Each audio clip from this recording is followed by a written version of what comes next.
Então, se você tiver lá com o resto do sambaquiano, pode ficar tranquilo, o governo vai tirar aquele sambaquiano para levar para o museu e você pode continuar tocando sua vida, tá? Então, vocês vão ser os agentes da multiplicação. Quando vocês verem lá o sambaquiano, não deixa jogar concreto em cima não, tá bom? Porque do mesmo modo que encontrou 15 sítios arqueológicos, pode encontrar muito mais, tá, gente? Em qualquer lugar dessa cidade pode ter sambaquiano. Já foi descoberto o resto de sambaqui aqui no final da Avenida Brasil, indo para o Recanto. Mas só que foram lá, pegaram os sambaquianos lá, tiraram as ossadas de lá e a praça está lá em cima. Então pode ficar tranquilo. Então, os sambaquianos, nossos queridos sambaquianos, foram os primeiros vestígios de história em Rio das Ostras. E aí temos a chegada de Cabral. Cabral, com as suas caravelas, né? Os seus objetivos era chegar às Índias, né? Chegaram nas Américas. Só que o que aconteceu? À medida que esses portugueses chegam, a primeira coisa que acontece é a exploração econômica do nosso território, tá, gente? Então, o português não veio aqui porque a praia é bonita, porque o ambiente é agradável. Descobriu muita riqueza nesse território. E aí, o que ele faz? Primeiro, ele cria as capitanias hereditárias e adivinha, qual era o nome da capitania onde hoje está a cidade de Rio das Ostras? Alguém sabe?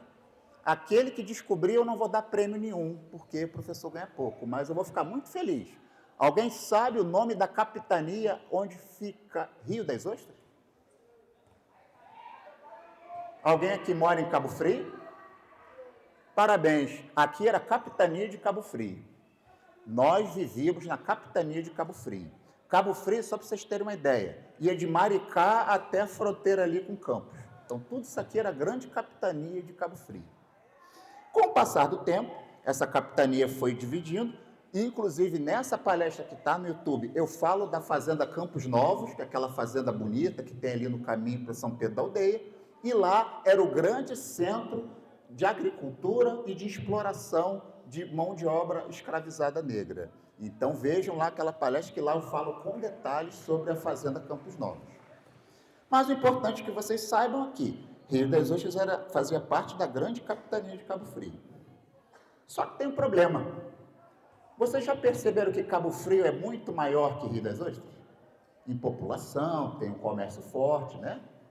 E aí você vai olhar ali do lado, você vai ver que Macaé também tem um comércio mais forte, né? Uma economia mais forte. Rio das Ostras, praticamente de 30 anos para cá, de 20 anos para cá, que cresceu bastante, né?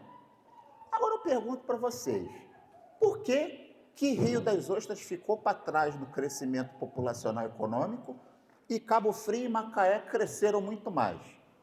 O aluno que responder isso aí, acho que eu vou pagar uma bolsa de estudo para ele chegar na faculdade, porque essa é a resposta um pouco difícil de chegar, a menos que alguém aqui acompanhe meu canal, porque tem um vídeo lá que eu falo especificamente por que Rio das Ostras ficou parado no tempo por um bom tempo, enquanto que os nossos vizinhos de Cabo Frio e Macaé cresceram muito. Porque Cabo Frio era um contraforte do Rio de Janeiro e Macaé era uma seis-maria jesuítica. Então, provavelmente passava o comércio de lá para Macaé. Rapaz, você bateu na trave. Quando você ia conferir que você ia jogar a bola para dentro da rede, o goleiro foi e pegou. Você quase chegou na resposta. Na verdade, eu estava fugindo daquele negócio que eu ia falar que eu pagava a bolsa, né, até a faculdade, né, e tal.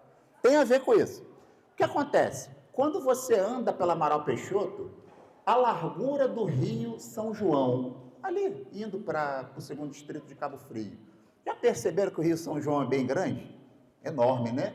Quando você chega no Rio Macaé, você muitas vezes nem vê as duas margens do Rio Macaé, né? Aquele Rio Macaé grande. Alguém já percebeu que Rio das Ostras, o calado do Rio das Ostras é bem estreito?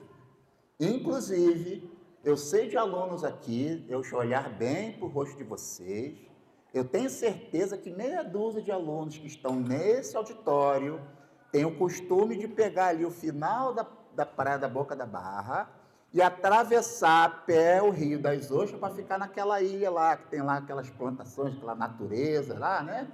Tá, fica esperto, porque ali tem correnteza, tá, gente? E fica esperto, que numa dessas você está caminhando, vai te levar lá para o Oceano Atlântico, hein? Tem cuidado. De vez em quando eles botam até coisa ali do bombeiro ali, porque os aventureiros que pegam aquilo ali, ele tem problema. Observe que o Rio das Ostras ele é um rio muito raso. Então, boa parte dessas pessoas não tinham necessidade de estacionar na cidade de Rio das Ostras. E quem eram essas pessoas? Os tropeiros. Gente, todo o comércio colonial, lembra do Brasil colônia, tá, gente? Vamos voltar lá, 1500, 1600. Como é que era a questão do comércio e das comunicações em 1600 em Rio das Ostras? Em 1500, até 1700. Basicamente, você usava o caminho dos tropeiros. Esses tropeiros, eles faziam esse caminho de Campos dos Goytacazes, que é para lá, e para o Rio de Janeiro, levando às vezes tropa de boi. E muitas vezes esses caminhos, eles eram abertos, gente, literalmente na mata, tá?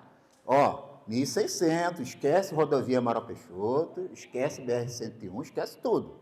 A gente só tinha mato aqui, mato e mar, não tinha mais nada. Então o povo tinha que fazer esse caminho de tropeiro de Campos até o Rio de Janeiro.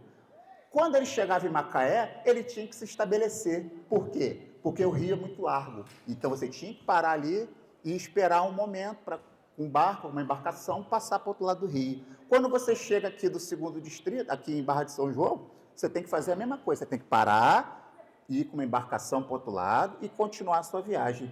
Rio das Ostras não tinha essa dificuldade. As pessoas literalmente passavam direto. Rio das Ostras era um lugar de passagem. Por isso que o crescimento econômico aqui foi sempre muito pequeno. Cabo Frio e Macaé, que são nossos vizinhos, sempre foram muito mais fortes economicamente e as populações eram muito maiores. Beleza? Ó, gente, anota isso aí que vai cair na prova amanhã, hein? Fica esperto. Outra situação muito importante. Aí você vai chegar para mim e vai falar assim, poxa, professor, mas e aí? A gente ficou andando naquela tropa de boi a vida toda? Não. Em algum momento o progresso chega, né? Em algum momento a gente melhora as comunicações. Vamos lá. Esse camarada andava com aquela tropa de boi para cima e para baixo, né? Só que nós tivemos alguma melhoria nesse processo. Eu estou em Rio das Ostras e preciso chegar ao Rio de Janeiro. Lembrando que Rio de Janeiro sempre foi uma capital muito importante, tá? Já foi capital da colônia brasileira, foi capital do Império Brasileiro e só deixou de ser capital em 1960, quando a capital foi para Brasília. Então, Rio de Janeiro sempre foi muito importante. Você, morador de Rio das Ostras, ano de 1700, 1800, eu quero sair de Rio das Ostras e quero ir para o Rio de Janeiro. Pergunta do milhão: como é que eu faço para sair de Rio das Ostras, um lugar isolado, rota de tropeiro, e chegar no Rio de Janeiro? Alguém tem alguma sugestão? Lembrando que não vale a sugestão aérea e nem a rodoviária, tá, gente? Qual seria a solução interessante para eu chegar na capital da corte, Rio de Janeiro? Você falou? Gente, o vapor. O pessoal, na verdade, não chamava de barco, chamava de vapor. Os primeiros navios a vapor estavam circulando em vários lugares. E parabéns, o Brasil começou a ter a viagem de barco a vapor. Então, se você estava em Rio das Ostras, se você estava em Macaé, se você estava até em Campos, você poderia pegar um vapor e você pegava esse vapor e ia em direção ao Rio de Janeiro. Gente, se vocês pegarem os jornais antigos do Rio de Janeiro, de 1800, você vai ver horários para o Rio de Janeiro. Você acha que era o ônibus da 1001? Não, era o vapor. Você pegava o navio a vapor e você circulava pelos lugares mais afastados, como o Rio das Ostras, e chegava à capital da corte, o Rio de Janeiro. Alguém, por acaso, aqui é de Macaé? Nossa amiga macaense? Alguém aqui conhece, ou já ouviu falar no Colégio Estadual Matias Neto? Alguém, vocês já ouviram falar, não é possível. Colégio Estadual Matias Neto. Uma das escolas mais lindas da região aqui. Um prédio maravilhoso, um prédio muito bonito. Inclusive, eu fiz a prova do Estado lá, 2012, eu fiz a prova lá. Eu fiquei tão encantado que eu achei que ia ficar reprovado, porque eu ficava olhando o prédio assim. Tá meio caído agora, porque o pessoal demorou muito para reformar. Mas o prédio é maravilhoso. Depois eu fui ver que ele primeiro era um hospital, depois virou, aí por último virou uma escola. Um dos prédios mais lindos da nossa região, o Colégio Estadual Matias Neto.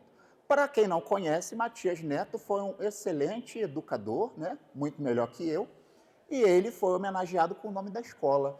Alguém aqui sabe, lembrando que essa informação aqui é exclusiva para o pessoal do Jacinto, que eu acho vocês legais, então eu vou dar essa informação aqui antes de colocar na rede social. Como é que eu sou legal, né? Alguém sabe por quê como que o nosso querido educador, conhecidíssimo em Macaé, Matias Neto, morreu? Notícia do milhão, né? Não, mas essa informação que você procura na internet, tu não encontra, não. Você vai encontrar porque logo, logo eu vou botar na rede social. Alguém sabe como o Matias Neto, infelizmente, perdeu a vida?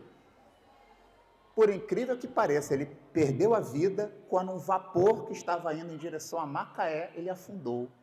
Quando ele afundou, teve o naufrágio desse navio, e aí o jornal da época fala: perdemos o ilustre professor Matias Neto, que acabou morrendo no naufrágio do vapor tal, tal, tal, que estava chegando no porto de Macaé, estava chegando no porto do Rio de Janeiro. Então vocês vejam como que o